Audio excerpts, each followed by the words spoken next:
Cinema ലോകത്തെ സംബന്ധിച്ച് മാത്രമല്ല, മലയാളിയെ സംബന്ധിച്ച് മലയാള ഭാഷ അതിൻ്റെ എല്ലാ സൗകുമാര്യത്തിലും വിമർശനത്തിനായി ഉപയോഗിക്കുമ്പോൾ പോലും ആ സൗകുമാര്യം നിലനിർത്തിക്കൊണ്ട്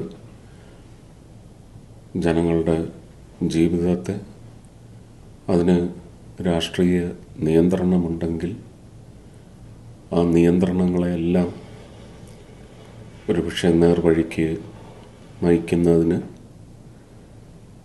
സിനിമയിലെ സാഹിത്യം എന്നത് ഇത്രയധികം വിപുലമായി നിരന്തരമായി ഉപയോഗിച്ച ഒരു സാഹിത്യകാരനെന്ന് തന്നെ ഞാൻ ശ്രീനിയേട്ടനെ വിളിക്കും. ഉപയോഗിച്ച മറ്റൊരു സാഹിത്യകാരൻ സിനിമയിലുണ്ടോ എന്ന് നമ്മളിനി അന്വേഷിച്ച് കണ്ടെത്തേണ്ടിയിരിക്കുന്നു.